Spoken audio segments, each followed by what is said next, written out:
If x equal to 80 square and y equal to 280 then dx equal to dash. പൊതുവേ derivative എന്നൊരു ടോപ്പിക്കിൽ നിന്ന് ഇത്രയും ക്വസ്റ്റ്യൻസ് ഒന്നും ചോദിച്ച് കാണാത്തതാണ്. സാധാരണ ചോദിക്കാറുള്ളത് ആപ്ലിക്കേഷൻ ലെവലുള്ള റേറ്റ് ഓഫ് ചേഞ്ചോ ഇൻക്രീസിങ് ഡിക്രീസിങ്ങോ ഒക്കെ ആയിരുന്നു. പക്ഷെ ഇത്തരം ഒരു ചോദ്യമാണ് ഇത്തവണ നമ്മൾ ചോദിച്ച് കണ്ടിട്ടുള്ളത്. അതേപോലെ തന്നെ നോക്കുകയാണെങ്കിൽ ഡിഫറൻഷ്യൽ ഇക്വേഷൻ എന്നുള്ള ചോദ്യം നോക്കി.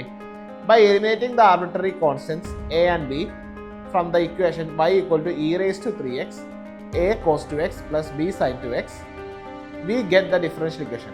ഒരു സൊല്യൂഷൻ തന്നിട്ട് ഡയറക്റ്റ് ആയിട്ട് ഇങ്ങനെ ഡിഫറൻഷ്യൽ ഇക്വേഷൻ ചോദിക്കുന്ന ക്വസ്റ്റ്യൻ വളരെ റെയർ ആയിട്ടാണ് വരാറ്.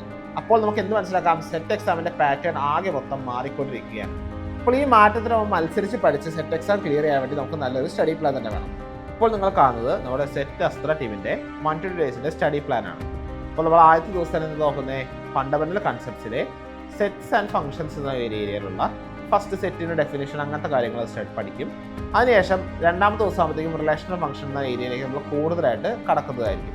പിന്നെ ടൈപ്സ് ഓഫ് ഫംഗ്ഷൻസും പോളിനോമിയൽസും എല്ലാം പഠിച്ച് കൃത്യം ഒരു 120 ദിവസം കൊണ്ട് ഈ ഏരിയ മൊത്തം തീർക്കുവാനാണ് നമ്മൾ നമ്മൾ പ്ലാൻ ചെയ്യുന്നത്. ഇപ്പോൾ ഈ കഴിഞ്ഞ എക്സാമിൻ്റെ പാറ്റേണിലുള്ള വ്യത്യാസങ്ങൾ കണ്ടതല്ലേ? നമ്മുടെ പാറ്റേൺ ഇങ്ങനെ മാറിക്കൊണ്ടിരിക്കുകയാണ്. അപ്പോൾ ഈ പുതിയ പാറ്റേൺ അനുസരിച്ച് നന്നായി പഠിക്കണമെങ്കിൽ നമുക്ക് നല്ലൊരു സ്റ്റഡി പ്ലാൻ വേണം. അപ്പോൾ നല്ല അടിപൊളി സ്റ്റഡി പ്ലാനിലൂടെ സെറ്റ് അസ്ത്ര ടൈം നിങ്ങൾക്ക് വെയിറ്റിംഗ് ആണ്. പുതിയ ലോങ് ബാച്ചിലേക്ക് ഇപ്പോഴേ ജോയിൻ ചെയ്യും.